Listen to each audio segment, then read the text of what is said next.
재배당을 합니다. 이러면 또 되게 걱정을 하세요. 이게 무슨 문제가 있는 게 아니냐 이렇게 걱정하시는데, 저는 서울대를 졸업하고 사법고시를 합격한 후 대기업과 보험회사의 사내 변호사로 5년, 대한민국의 최고의 로펌이라고 하는 김앤장에서 10년간의 근무 경력을 가지고 있는 17년차 변호사입니다. 안녕하세요. 최혜원 변호사입니다.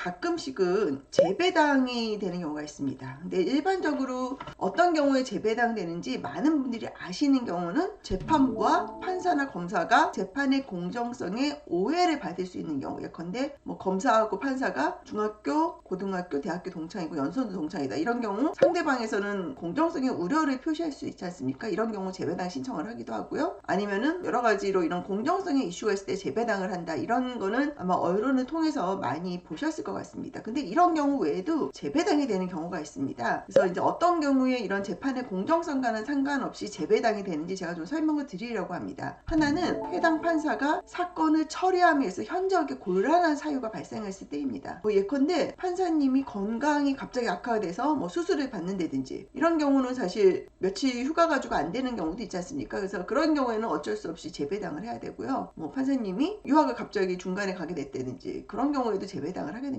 그리고 또 어떤 경우가 있냐면 이 소액 사건이 재배당이 되는 경우가 있는데요. 이제 소액 사건이라는 거는 3천만 원 이하 사건인데, 이 소액 사건은 특징이 증거조사나 이런 거를 잘 안 해요. 그러니까 되게 간략하게 처리하는 거를 이제 소액 사건으로 생각하고, 물론 금액으로 소액 사건을 정하긴 하지만 이 소액 사건 재판부는 사실 사건이 되게 많습니다. 그래서 증인신문을 한다든지 무슨 지료기록 감정을 한다든지 이러기가 사실 되게 어려워요. 근데 가끔씩 그런 사건들이 있습니다. 금액 자체는 얼마 안 되는데 이거 증인 신문을 해야 된다든지, 아니면은 무슨 지료기록 감정을 해야 되는지 신체 감정을 해야 되는지, 이렇게 좀 사건 자체가 복잡한 사건, 소액 사건이 있습니다. 그러면 소액 사건 판사님이 재배당 신청을 합니다. 그러면서 집중심리부의 심리를 받아야 된다. 그래서 재배당을 하는데, 결국 집중심리부라고 이제 서울중앙 같은 경우는 몇 부서가 집중심리부가 있는데, 그 경우에는 여러 가지 사건도 하시겠지만 소액 사건 중에 쟁점이 복잡한 사건, 지금 말씀드린 증인신문을 해야 된다든지, 아니면은 지료기록 감정을 받아야 된다든지 신체 감정을 받아야 된다. 그래서 소액 사건의 취지, 그러니까 간략한 사건을 빨리 끝내는 거랑 좀 맞지 않는 사건은 소액 사건 판사가 재배당을 신청하기도 합니다. 그래서 오늘 제가 재배당을 설명드렸는데요. 어떤 경우에 재판의 공정성에 있어서 내가 스스로 재배당을 신청하는 경우는 그 이유를 알겠지만, 그와 상관없이 갑자기 법원에서 기일 변경 명령이 떨어지고 재배당을 합니다. 이러면 또 되게 걱정을 하세요. 이게 무슨 문제가 있는 게 아니냐 이렇게 걱정하시는데, 그렇지 않다는 점 제가 오늘 설명드렸습니다. 관련해서 사건 수입 문의를 원하시는 분은 카카오 채널 최혜원 변호사로 연락 주시기 바랍니다. 감사합니다.